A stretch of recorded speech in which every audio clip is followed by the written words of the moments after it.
अभी आईएसआईएस का एक नेटवर्क निकला था पुणे में और वहां से गिरफ्तार हुए बहुत से लोग। अब ये मत बताइएगा कि पुणे में किसकी सरकार है। तो जिस जगह पर मॉड्यूल चलेगा एनआईए जाकर वहां पर पकड़ेगी।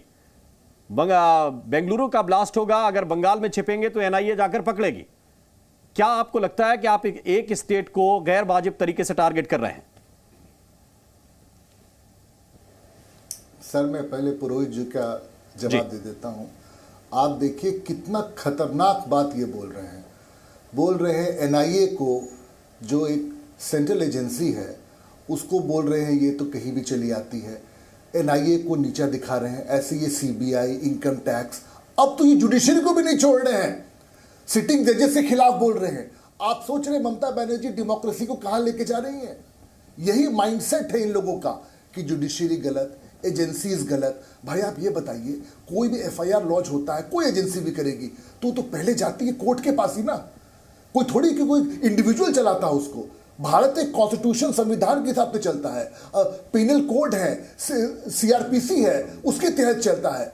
ममता बनर्जी कहने पे नहीं चलता है। आप जुडिशरी को अटैक कर रहे हो, आप सेंट्रल एजेंसीज को अटैक कर रहे हो, आपको जो मन कर रहा है आप कर रहे हो।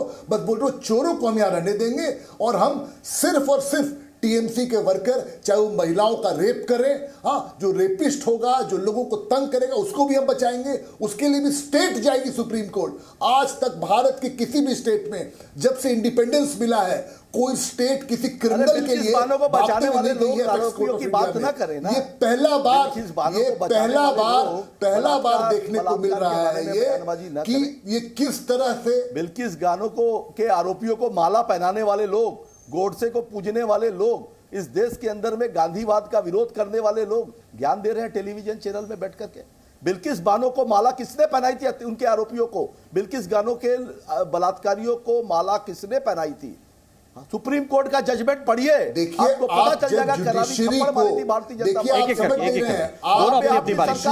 दोनों अपनी बारी में दिल्ली के अंदर में, दिल्ली में हमारे देश का माथा गौरवान्वित करने वाली साक्षी मलिक जब दिल्ली की सड़कों पर बैठी थी, उस समय ब्रजशरण सिंह जैसे नेता आज भी आपकी भारतीय जनता पार्टी में खुलेआम घूम रहे हैं और प्रचार कर रहे हैं। आप बलात्कारियों के बारे में न बोलें। प्रोटीन शेक के लिए उनको प्रपोज किया जाता था, आपको पता है? प्रोटीन शेक के लिए जो महिलाएं हमें गौरवान्वित करती है पूरे विश्व पटल पर, स्वयं जी उन महिलाओं के जवाब ले लीजिए के बारे में आपके जवाब ले लीजिए। स्वयं जी भी आवाज नहीं निकली। जी मणिपुर के अंदर में नंगा घुमाया गया, स्वयं प्रधानमंत्री जी आज तक नहीं गए, मगर इस तरह का जी जवाब ले लीजिए प्रत्युष जी।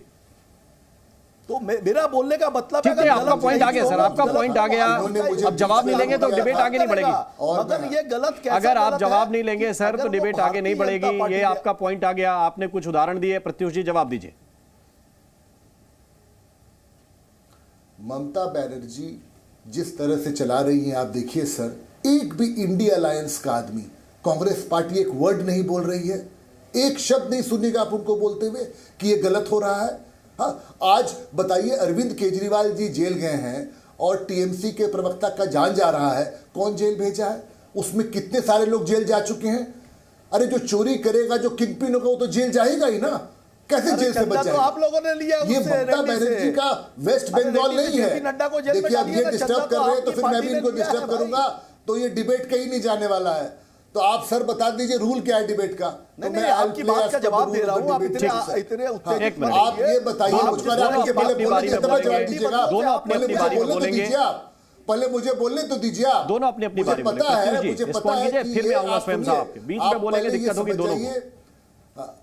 जी उत्तेजित मत होइए। जी बिल्कुल, मैं तो रूल फॉलो कर रहा था, ये नहीं कर रहे हैं तो मैं कुछ नहीं कर सकता हूं इसके बारे में। हाँ ठीक, कुछ आप बीच पे बोल रहे हैं क्योंकि आपको आप बोलने नहीं दे रहे हैं। आप एक इश्यू को समझने की कोशिश करिए। अब मैं ये बताना चाहता हूं कि डबल स्टैंडर्ड जो इंडिया अलायंस के अंदर में, कभी आपने सुना है कोई डेवलपमेंट का बात करते हुए? कभी ये बोलते हैं कि आज बीजेपी आता है तो बताता है 25 करोड़ लोगों को पॉवर्टी से बाहर निकाला है, 4 करोड़ लोगों को घर दिया है, हर 11 करोड़ टॉयलेट्स बने हाउस होल्ड के अंदर। हमारे पास रिपोर्ट कार्ड है दिखाने के लिए। आपके पास क्या है? आपके पास क्या है? आपके पास सिर्फ और सिर्फ क्रिमिनल्स को बचाना और पॉलिटिक्स करना, तुष्टीकरण की राजनीति।